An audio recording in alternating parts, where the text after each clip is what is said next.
The war did not begin with explosions or alarms. It began with laughter. Across the wide council hall of the Galactic Union, dozens of alien races watched the human delegation with open amusement. Humans were new, small, and strange. They spoke softly, offered help freely, and asked for nothing in return. Among them stood Elias Moore, a human envoy known not for strength or weapons, but for kindness. He listened more than he spoke. He helped wounded aliens after debates. Many saw him as weak. Outside the hall, the stars burned quietly. Unknown to the council, fleets were moving in the dark. The Varking Empire, an ancient predator race, had chosen this moment to strike. Their ships were living machines, shaped like beasts, hungry for conquest. For centuries, the Varking had ruled through fear. They believed mercy was a lie and kindness a flaw. When the first Varking ship appeared near the capital world, panic spread fast. Sirens screamed. Guards ran. The council session broke into chaos. Aliens shouted orders in dozens of languages. Elias stood still as others pushed past him. He helped an injured delegate to their feet, even as the floor shook. The attack came without warning. Energy fire ripped through defense stations. Space burned with light and debris. The Galactic Union fleets tried to respond, but they were unprepared. Ships fell one by one. Worlds watched the battle through distant screens, their hope fading. Inside the capital city, civilians fled. Towers trembled. Elias was ordered to evacuate with the other diplomats. He refused at first, choosing instead to guide lost civilians toward shelters. He carried children of species he did not know. He calmed the frightened with steady words. During the third hour of the assault, something changed. A Varking assault beast broke through the city defenses. It was massive, wolf-like, with metal fused to bone and eyes glowing gold. This creature was a living weapon designed to tear through armies. Soldiers scattered before it. Weapons failed to slow it. Elias found himself trapped in a collapsed transit hall. Smoke filled the air. Screams echoed from all sides. The beast entered the hall, its claws tearing through metal. Aliens hid behind debris, waiting to die. Elias stepped forward before he understood why. He raised his hands, empty and open. He spoke softly, not in command, but in concern. He did not know if the creature could understand him. He spoke anyway, telling it that no one there wanted to fight. He asked it to stop. The hall fell silent. The beast froze. Its massive head lowered slightly. Its breathing slowed. Soldiers watching from cover could not believe what they saw. The creature sniffed the air, then focused on Elias alone. Instead of attacking, it sat. Moments later, Varking commanders arrived. They shouted orders at the beast, demanding it kill the human. The creature did not move. It stood and placed its massive body between Elias and the weapons aimed at him. News spread fast. Across the city, feeds showed the impossible sight. A Varking predator refusing orders, standing guard over a human. The laughter that once filled the council hall was gone, replaced by silence and fear. The Varking Empire halted its ground assault. Confusion rippled through their command. Their greatest weapon had chosen differently. Elias did not know why this happened. He only knew that kindness had spoken when weapons failed. As the minutes passed, the city grew quiet in strange pockets where the beast stood guard. Fires still burned in the distance and ships still fought in orbit, but around Elias there was a circle of calm.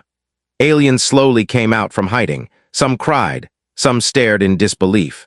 No one dared to cross the invisible line drawn by the predator's presence. Elias spoke again, his voice steady though his heart raced. He thanked the creature not as a master but as a friend.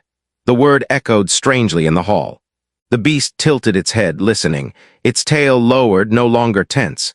For the first time, many realized it was not just a weapon. It was alive. Varking officers tried to regain control.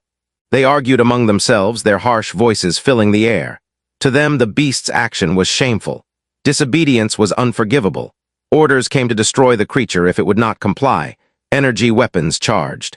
Elias stepped in front of the beast without thinking. He spread his arms again, blocking the line of fire. Aliens shouted for him to move. He did not. He believed without logic that killing would end something far greater than his own life. The beast growled low, a warning that shook the hall. It stepped forward, towering over the Varking soldiers. Its eyes burned brighter, not with rage, but with decision. It chose Elias, not because of fear, not because of command, but because of the quiet respect shown to it. The Varking officers retreated. Their control was broken, if only for a moment. Across the city, similar moments of hesitation spread. Predators questioned orders. Soldiers hesitated. The attack slowed. In orbit, Union commanders noticed the change. The Varking advance faltered. Confusion replaced precision. The human fleet, small and lightly armed, moved to protect evacuation routes instead of attacking. Their ships shielded others, taking damage without return fire. Observers across the galaxy watched in disbelief. Humans, mocked for weakness, were saving lives without demanding loyalty. The image of Ilias and the beast spread everywhere. It became a symbol before anyone could stop it. As the first day of war ended, neither side claimed victory, but something far more dangerous to old empires had been born. An idea. That kindness could command loyalty where fear could not. Ilias sat on the cold floor beside the beast as night fell over the city. Exhausted and unsure, he rested his hand near its massive paw.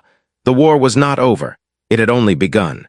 Stars watched silently as fate shifted, and the galaxy unknowingly stepped toward a new future. Morning came slowly to the capital world, though smoke still covered the sky. The battle in space had pulled back, not ended, just paused like two beasts circling each other. Streets were broken, buildings burned, and fear lived in every shadow. Yet in the middle of the ruined transit hall, there was an uneasy peace. The second day of war began without a clear battle line. Ships hovered in orbit, weapons armed but unused, as if the galaxy itself was holding its breath. On the capital world, the city remained broken, yet alive. Fires burned low. Rescue teams moved carefully through the ruins. Above them all, the shadow of the Varking fleet waited. Ilias stood on a wide landing platform near the shelter. Union leaders had asked him to leave the planet for safety. He refused. If the Alpha stayed, he stayed. The Alpha remained close, silent, and watchful, its massive form a living wall between Ilias and danger. Across the platform, alien commanders argued. Some demanded the Alpha be destroyed. Others believed it could be used as a weapon. Ilias listened, then spoke. He told them the Alpha was not a tool, it was a choice. The room fell quiet, no one argued after that. A Varking transmission cut through the air. The image of the High Claw appeared, sharp and furious. He demanded the return of the Alpha and the execution of Ilias. He called the Alpha broken. He called humans liars. He promised annihilation. Ilias answered calmly. He did not insult the High Claw. He did not threaten him. He spoke about fear, about how it ruled the Varking and how it had ruled many others before. He said the Alpha was not broken. It was free. The High Claw ended the transmission with a roar. Moments later, attack signals lit up across the sky. This time, the Varking did not rush forward. Their formation was uneven.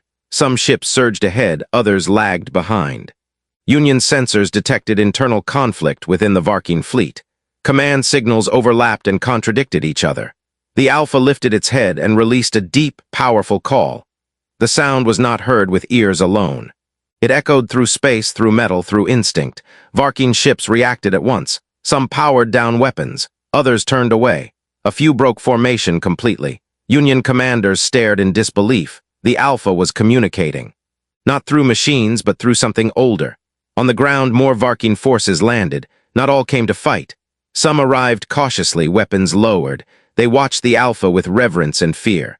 This Alpha was ancient, tied to their earliest legends. A guardian, not a slave. Ilias walked forward, trusting the Alpha's presence. He spoke to the new arrivals. He told them no one would harm them if they came in peace. His words were simple, but they carried weight. Some Varking removed their helmets, others knelt. A few fled. The High Claw could no longer ignore what was happening. He ordered orbital strikes to end everything below. Union defenses powered up, but they were weak. The capital world would not survive a full bombardment. The Alpha sensed the danger. It moved to the center of the platform, placing itself fully in view of the sky. It raised its head again, releasing another call, stronger, filled with command. Something impossible happened. Several Varking capital ships turned their weapons away from the planet. One fired not at the Union, but at another Varking vessel. Chaos erupted in orbit. The Varking fleet fractured into factions, fighting each other. Union ships moved quickly, protecting evacuation paths and defensive stations. Humans and aliens worked side by side without question. There was no time for old arguments. On the surface, explosions lit the horizon as distant ships fell. The Alpha stood unmoving, a symbol seen across the system. Ilias stood beside it, small but unafraid. Civilians watched from shelters and screens. The story had changed. This was no longer a simple war. It was a turning point. The High Claw's flagship moved closer, weapons charging for a final strike. He would end this himself if he had to. Union commanders prepared for the worst. They told Elias to leave. He shook his head. If the High Claw wanted an end, he would face him here. The Alpha growled low, feeling the approaching threat. Its body tensed, not in fear, but in readiness. Elias placed his hand on the ground again, steadying himself. The sky burned as energy built around the flagship. The moment stretched long and heavy. Then the Alpha stepped forward. It did not attack. It did not roar. It bowed its massive head toward the planet, toward the lives below it. A sign older than war, a sign of protection. Across the Varkeen fleet many froze, weapons powered down, pilots hesitated. The meaning was clear to them in a way no words could match. The High Claw screamed orders, but his voice no longer held power. The strike never came. The battle paused once more, but this time it was not fear that stopped it. It was choice. As the light faded from the sky, Elias knew the war had reached a point of no return. Whatever came next would reshape the galaxy forever. Silence spread across the system after the failed strike. Broken ships drifted in orbit, their fires fading like dying stars. The Varkeen fleet was divided now, no longer a single force. Some ships held position, others withdrew, and a few still circled like wounded predators unsure whether to attack or flee. On the capital world, people slowly emerged from shelters. They looked to the sky, then to the landing platform where Elias and the Alpha stood. For many, that image had become a symbol of hope. Not because the Alpha was powerful, but because it had chosen restraint. The Galactic Union called an emergency gathering. It was smaller than before, held in a damaged hall with temporary lights and cracked walls. Elias was asked to speak again. This time there was no laughter, only attention. He spoke simply. He said the war could end now or it could destroy everything. He said fear had ruled the galaxy for too long. He did not claim humans were better. He said they were learning just like everyone else. Some delegates agreed, others were afraid. They warned that trusting predators was dangerous. Elias listened to them all, then he asked one question. How many times had fear already failed them? While the Union debated, the High Claw made his move. His flagship descended into low orbit, shields flaring. He demanded a meeting face to face. Many believed it was a trap. Elias knew it was. He agreed anyway. The meeting was set on neutral ground, an open platform between the city and the ruins beyond. No weapons were allowed. Union guards stood far back. Varkeen warriors lined the opposite side. Between them stood Elias and the Alpha. The High Claw arrived in full armor, towering but tense. His eyes never left the Alpha. Rage and fear mixed behind his hardened expression. He accused the Alpha of betrayal and Elias of manipulation. Elias did not deny it. He said the Alpha had been used, not broken. He said the Varkeen had forgotten their own past. The High Claw laughed, calling kindness a human lie. The Alpha stepped forward then, slowly, carefully. It lowered its head and made a deep sound that echoed across the platform. The sound carried memory, old stories, a time before chains. The High Claw staggered back. He recognized it. So did many Varkeen watching from a distance. The Alpha was not just a weapon. It was one of the first guardians, creatures once revered as protectors of the Varkeen people before they chose conquest over balance. The High Claw shouted in denial. He ordered the Alpha to submit. The Alpha did not move. Elias spoke again. He told the High Claw this was his choice too. Continue the war and lose everything, or stop and face a future he could not fully control. For a long moment the High Claw said nothing. The galaxy waited. Then he attacked. Not with weapons, but with his claws, rushing Elias in a final act of rage. The Alpha moved faster. It placed itself between them, taking the blow meant for the human. The impact echoed across the platform. The Alpha did not strike back. It only stood firm. Union guards and Varkeen warriors froze, unsure who to follow. The High Claw fell to his knees, stunned by the Alpha's refusal to kill him. That moment broke the last chain. Several Varkeen warriors stepped away from the High Claw. They lowered their weapons. Others followed. Not all, but enough. The High Claw looked around and saw he was alone. The meeting ended without victory or surrender. The High Claw was taken into custody by his own kind, no longer fit to lead. The Varkeen fleet pulled back to the edge of the system. The war was not over, but it had changed form. That night Elias stood beneath the open sky. Stars reflected off broken glass and metal. The Alpha stood beside him, wounded but unbroken. Elias thanked it again. This time the Alpha rested its massive head close to him, careful and gentle. It was not submission, it was trust. Across the galaxy the story spread further. Not of humans winning a war, but of an old empire choosing to pause. And sometimes a pause was enough to change everything. The days after the meeting felt unreal. Weapons stayed silent, but tension filled every corner of the system. The Varking fleet remained at the edge of space, watching. Union defenses stayed active, ready for betrayal. No one trusted peace yet, but no one wanted to break it either. Elias spent most of his time helping where he could. He moved through shelters, speaking to survivors, listening more than talking. Many aliens thanked him, some still feared him. He accepted both reactions without argument. The Alpha followed him everywhere, a quiet shadow of strength and patience. Engineers and scholars from many worlds came to study the Alpha. Elias allowed it, but only under one rule. No chains, no controlled devices. The Alpha agreed by staying calm, proving again it was there by choice. Among the Varking, change was slow and painful. Without the high claw, their command structure weakened. Old leaders argued. Younger warriors questioned traditions they had never doubted before. Stories of the first Guardians spread like fire through their ranks. Some Varking defected openly, landing on Union worlds and asking for asylum. Others stayed loyal to the old ways, calling the Alpha a traitor. Small clashes broke out in distant systems. The war was no longer between empires. It was within one. The Galactic Union called for talks. Real talks this time, not threats behind formal words. Representatives gathered again, including Varking envoys chosen by their own people, not by fear. Elias was asked to attend, not as a negotiator, but as a witness. He sat quietly beside the Alpha, who rested calmly at the edge of the chamber. The talks were tense. Old wounds were opened. Accusations flew. Many times it seemed like everything would fall apart. But each time, someone would look at the Alpha and remember that something impossible had already happened. One Varking speaker stood and told the truth of their history. How their people had once followed guardians, not rulers. How fear had replaced respect. How conquest had replaced balance. The room listened in silence. Elias spoke only once. He said humans were afraid too, afraid of losing, afraid of being weak, afraid of trusting others. He said kindness was not the absence of fear, but the decision to act despite it. That simple idea settled deep. An agreement began to form, not a treaty of victory, but a ceasefire with conditions. The Varking would withdraw fully. The Union would offer aid, not punishment. The Alpha would not belong to either side. It would choose its own path. Some leaders protested. Elias did not argue. He trusted the process. The Alpha lifted its head and looked around the room, its gaze calm and steady. The objections faded. Outside the chamber, not everyone accepted the change. A group of loyalist Varking plotted in secret. They believed the Alpha was the root of all shame. They planned to kill it and restart the war. The attempt came without warning. As night fell, energy fire tore through the outer district where the Alpha rested. Explosions lit the sky again. Panic returned in an instant. Elias ran toward the danger before anyone could stop him. Union guards followed.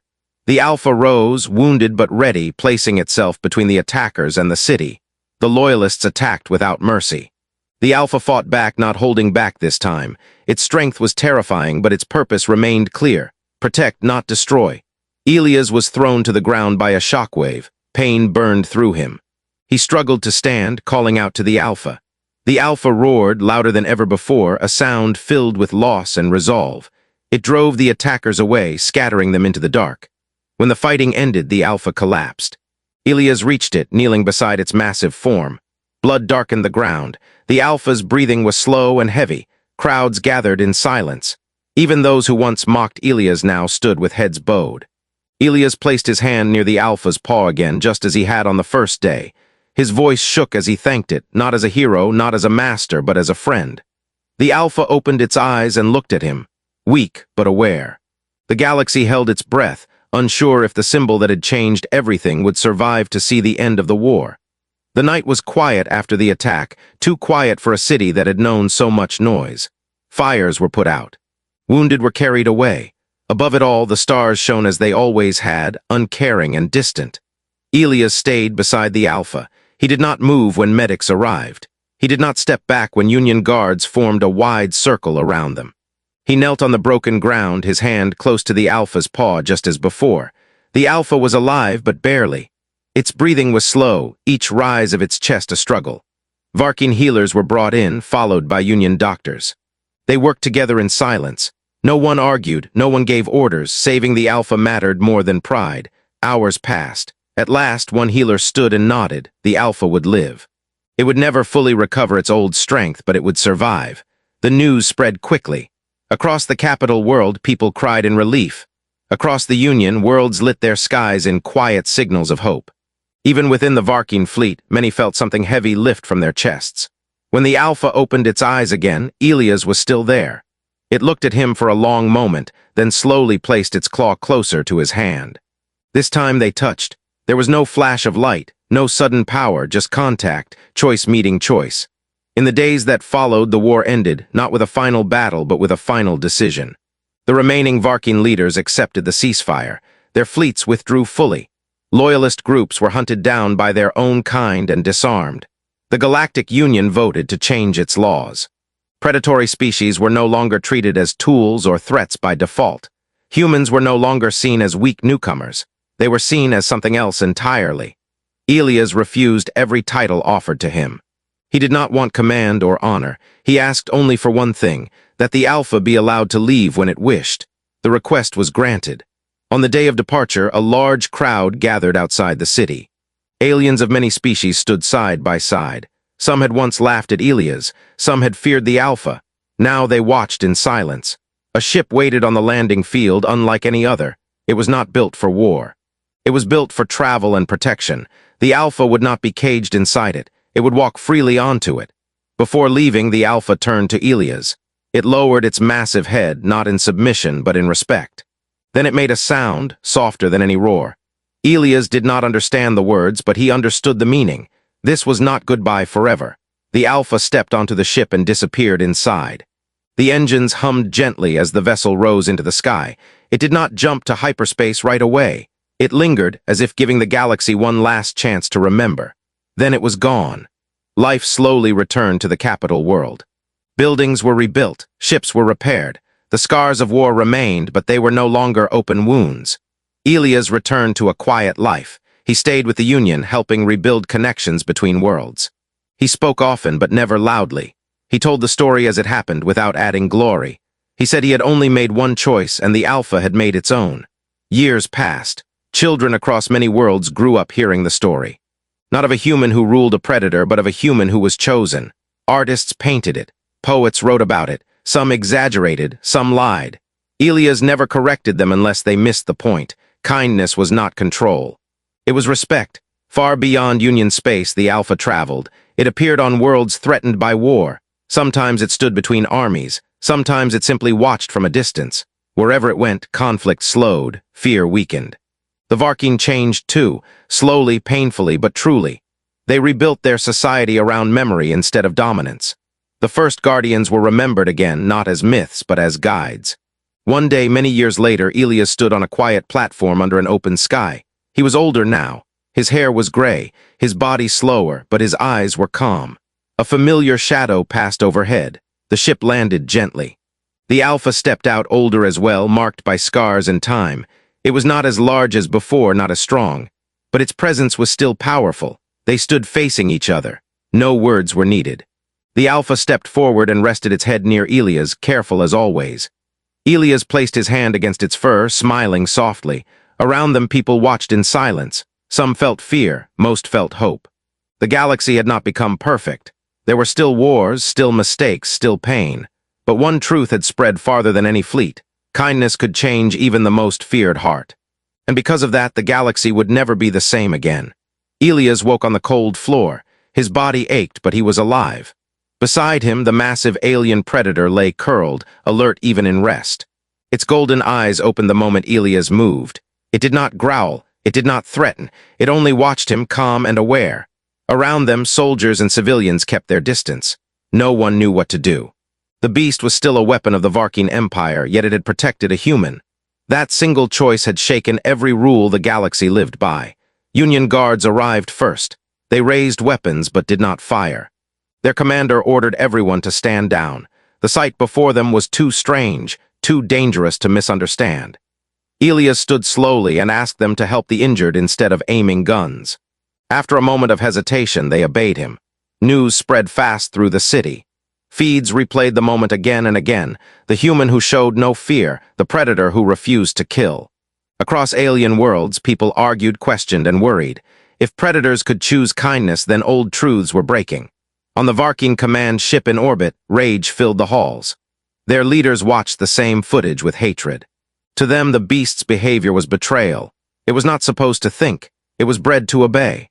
The High Claw, leader of the assault, ordered the creature's death and Elias' capture. He wanted an example made. Varking strike teams were sent into the city. Silent, fast, deadly, their mission was clear. Elias was moved to a secure shelter with other survivors. The beast followed without command, staying close. Engineers tried to scan it, but their tools failed. The creature was older than most technology. It ignored them all, watching only Elias. Elias spoke to it when others could not hear. He did not give orders. He talked as one would to another living being. He thanked it again. He asked if it was hurt. The beast listened, head lowered. It made a low sound, not angry, not friendly, but thoughtful. For the first time, Elias wondered if the creature understood more than words. Elsewhere in the shelter, some aliens still mocked him in quiet voices. They said this would not last, that the beast would turn on him, that humans were foolish to trust predators. Elias heard them but said nothing. He had no answer, only belief. The Varking strike team attacked at dusk. Power failed, lights died, screams followed, the shelter doors exploded inward. Armored predators poured inside, weapons raised. Panic spread as civilians ran with nowhere to hide. The beast reacted instantly. It placed itself in front of Elias again, roaring loud enough to shake the walls. The sound froze the attackers. This was no simple assault beast. This was an alpha, one of the first kind long thought lost. The Varking soldiers hesitated. Their training fought their fear. Orders came through their comms to kill everything in the room. They raised their weapons. Elias stepped forward once more. His voice cut through the chaos, calm but strong. He told them to stop. He told them this war was wrong. He spoke of lives, not victory, of choice, not control. For a heartbeat, nothing moved. Then the Alpha attacked, but not Elias. It struck the Varking soldiers with controlled force, disarming, breaking weapons, pinning them without killing. It fought with purpose, not rage. The room watched in stunned silence. Within minutes, the strike team was defeated. Alive, helpless. Union guards rushed in, unsure what they had just witnessed. Elias